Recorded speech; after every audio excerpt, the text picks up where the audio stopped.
दिल्ली का जीत हमारी है, 26 में बंगाल की बारी है।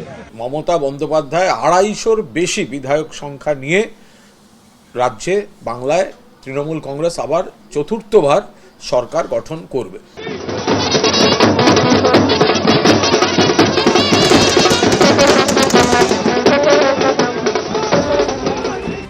দিল্লির পর এবার বিজেপির টার্গেট বাংলা।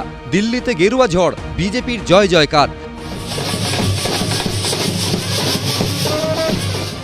আড়াই দশকের বেশি সময় পর যমুনা পাড়ে রাজধানীর দখল নিল বিজেপি, আর তারপরই বাংলা দখলের বিউগল ফুঁকলেন শুভেন্দু অধিকারী, সুকান্ত মজুমদাররা।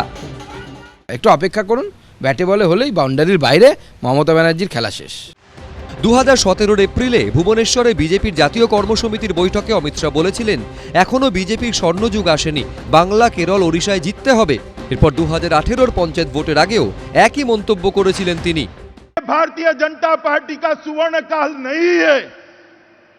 भारतीय जनता पार्टी का सुवर्ण काल तभी आता है जब ओडिशा, बंगाल और 2019 का चुनाव फिर से भारतीय जनता पार्टी पूर्ण बहुमत के साथ जीते।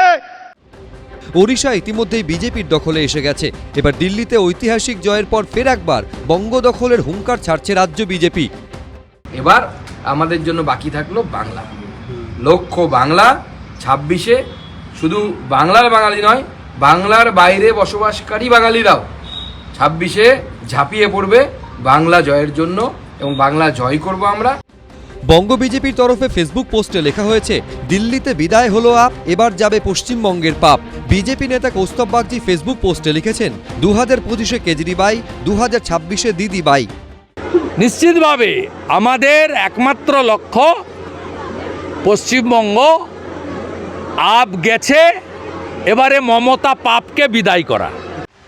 পাল্টা কটাক্ষের সুরে তৃণমূলের বক্তব্য, বিজেপির বঙ্গ দখলের স্বপ্ন তো নতুন কিছু নয়। 2016 কিংবা 2021-এর বিধানসভা ভোটেও তারা এই স্বপ্ন দেখেছিল, 2024-এর লোকসভাতেও হুঙ্কার ছেড়েছিল।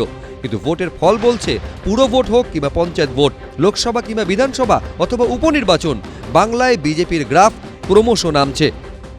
বাংলার মাটি দুর্জয় ঘাঁটি, বুঝে নিক দুর্বৃত্ত। অন্য জায়গার জমির সঙ্গে বাংলার মা মাটি মানুষকে যেন কেউ না মেলায়। 2026 সালে এখানে 250-র বেশি আসন নিয়ে মমতা বন্দ্যোপাধ্যায় চতুর্থবারের জন্য মুখ্যমন্ত্রী হবেন, আর বিরোধী দলনেতা পদটার সাংবিধানিক স্বীকৃতির জন্য যে কজন বিধায়ক জিততে হয় সেটাও জিততে পারবে না বিজেপি। বিরোধী দলনেতার আনুষ্ঠানিক পদটা থাকবে না।